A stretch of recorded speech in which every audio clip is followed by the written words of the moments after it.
Alors, bonjour à tous.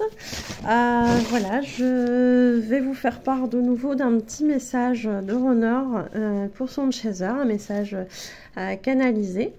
Voilà, donc merci à ce runner et à cette chaser d'avoir bien voulu que je vous partage ce message. Tout ceci afin de comprendre bien évidemment les agissements de nos chers runners. C'est toujours un petit peu compliqué pour les chasers comme on n'a pas le même fonctionnement, hein, voilà, donc on essaie de se comprendre comme on peut.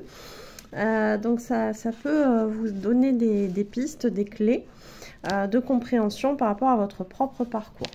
Alors, je vous transmets du coup le message. Jamais je n'aurais cru dire cela un jour, mais tu as ouvert mon cœur pour t'y engouffrer et y rester, faisant que je pense à toi sans cesse. Comment as-tu fait cela? As-tu utilisé la magie?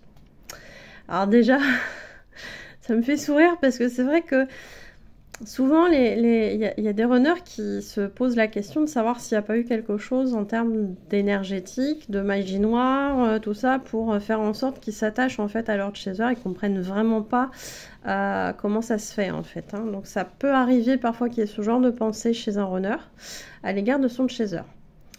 À moi qui aime tant plaire aux femmes, qui sait leur parler, face à toi, je me sens démunie. Donc c'est vrai que pour beaucoup de runners, souvent il y a un ego grâce à leur faux self qui fait qu'on a toujours tendance à croire qu'ils ont une belle confiance en eux. Souvent on a aussi des runners, ça peut être aussi valable pour les runneuses, hein, qui aiment plaire, donc qui se privent pas bien souvent, hein, d'où le pas mal de regrets chez certains de chasers. Voilà, donc ça peut arriver et en fait c'est ce qui va expliquer, c'est que face à son chaser, il perd vraiment toute cette confiance-là. Donc face à toi, je me sens démunie. Je ne sais plus quoi dire, ni comment. Je n'arrive pas à te dire sincèrement ce que je ressens pour toi. Je me retrouve bloquée.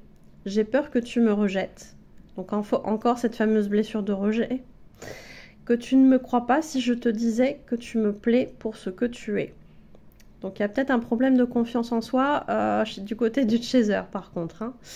J'aime ta personnalité, ta façon d'être drôle malgré toi, ton sourire et ta façon de me regarder à la dérobée parfois. Donc les runners, ils sont archi fans de leur chaser hein, quand même. Hein. Avec des yeux comme ça, avec des cœurs. Hein. N'oubliez pas ça, hein, les chasers. Hein. C'est pas parce qu'ils montrent rien qu'ils ressentent rien du tout. Hein. Mais à l'intérieur de moi, je ressens parfois comme un blocage. Je sais que tu veux plus, mais je n'y arrive pas à me lancer. Je n'arrive pas à lâcher mon personnage, donc son faux self. Car je sais que tu t'en méfies. À juste titre, il n'est pas vraiment moi. Et c'est vrai que souvent les chasers, enfin c'est pas souvent, c'est le chaser en fait démasque complètement son runner. Il sait très bien qu'il a un faux self de fou. Donc ça passe pas inaperçu hein, chez le chaser. Hein.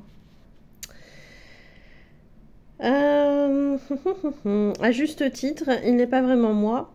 Pour la première fois de ma vie, j'ai envie d'être vraiment authentique avec quelqu'un. Avec toi, j'ai envie de l'être. Mais il y a tellement de personnes qui me connaissent sous mon personnage que je ne sais pas si j'arriverai à assumer cette nouveauté à leurs yeux. Peut-être auront-ils l'impression que je ne suis qu'un imposteur.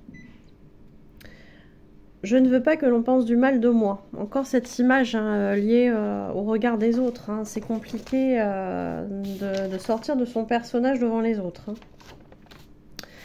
Je ne sais pas encore comment je pourrais me délivrer de ce personnage et faire que tout le monde l'oublie. Ça va être compliqué. Hein. J'ai honte de m'être cachée, mon vrai moi, si longtemps. J'aimerais que tu comprennes que je ne t'ai pas menti. Mais j'ai parfois élaboré certaines stratégies pour que tu ne puisses pas trop te rendre compte que je portais un masque. Donc il ment pas, mais juste un petit peu en fait. Vous voyez un peu le runner comment il est. C'est une illusion qui me plaît de croire que tu y as cru. Alors si le chaser n'est pas dupe, le runner n'est pas dupe non plus. Il sait très bien que ça marche pas. Mais sur un malentendu, ça peut passer. Et tant que tu ne me confrontes pas par rapport à ça, ça va. Donc les chasers, si vous avez envie de remuer un peu votre honneur, vous lui faites comprendre qu'en fait, il vous fait du gros mytho. Là, par contre, ça risque de le déstabiliser et de le faire fuir. Mais à un moment donné, les deux savent, hein, qu'il y a du mytho et que l'autre sait. Hein. Mais au fond de moi, je sais très bien que tu sais que je me cache, que je ne suis pas vraiment moi. J'ai un petit sourire parce que ça me fait rire en fait un petit peu. Le fait que les deux le sachent... Enfin bref, tu le sais et je le sais. C'est notre secret et ça nous rapproche d'une certaine façon. J'aime que l'on ait des secrets, toi et moi. Cela me fait du bien. En fait, ça lui donne cette sensation d'être lié à nous, hein, d'être lié à son chaser. Je me retrouve parfois dans une partie de toi.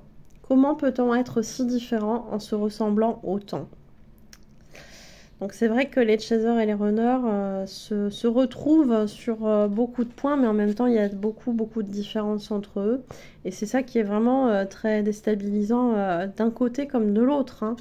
Donc effectivement, là il vous dit « Cela m'intrigue.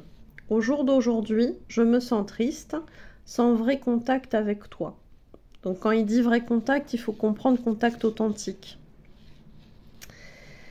Mais je me dis que je l'aurais bien mérité. Si je m'étais affiché à tes yeux, vraiment, tout aurait peut-être été différent. J'espère que tu ne m'en voudras pas de rester éloigné pour le moment. J'ai besoin de réfléchir à ce que je veux vraiment pour ma vie et à quel sacrifice je suis prêt pour l'obtenir. Prends soin de toi, je t'aime. Donc on a un runner ici qui est conscient d'avoir besoin de réfléchir, besoin de temps pour faire le point sur ce qu'il veut vraiment et puis surtout savoir comment il va mettre en place les choses. Ce qui est souvent des choses que disent les runners. Voilà, parce qu'entre le moment où le runner il sait qu'il doit passer à prendre une décision, le moment où il apprend et le moment où il met quelque chose dans la matière en action, il peut se passer beaucoup de temps, hein, voilà, au grand regret des chasers, mais voilà, quand ça passe à l'acte, un runner, hein, mais avant, ça peut être long. Bon, pour les parcours récents, ça peut être plus rapide, ne perdez pas espoir. En tout cas, voilà, c'est un runner qui a besoin de faire le point sur ce qu'il veut et pour savoir aussi comment il peut mettre en action les choses. Voilà, j'espère que ça vous aura éclairé, que ça vous aura aidé. N'hésitez pas à me le faire savoir via les commentaires, les likes.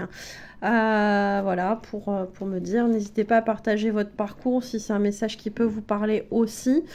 C'est toujours appréciable. Et puis, si vous voulez partager votre parcours, on a une discussion ouverte spéciale Flamme Jumelle sur le groupe Facebook Jenny Garden. Donc, n'hésitez pas. N'hésitez pas à venir nous retrouver et puis à échanger entre vous. C'est toujours un soutien supplémentaire. On sait que sur ce parcours c'est très délicat de parler de ce genre de choses à des gens qui ne sont pas en parcours de flamme jumelle parce que c'est toujours difficile à comprendre pour l'extérieur. Voilà, je vous remercie de m'avoir écouté et puis je vous dis à bientôt, prenez soin de vous.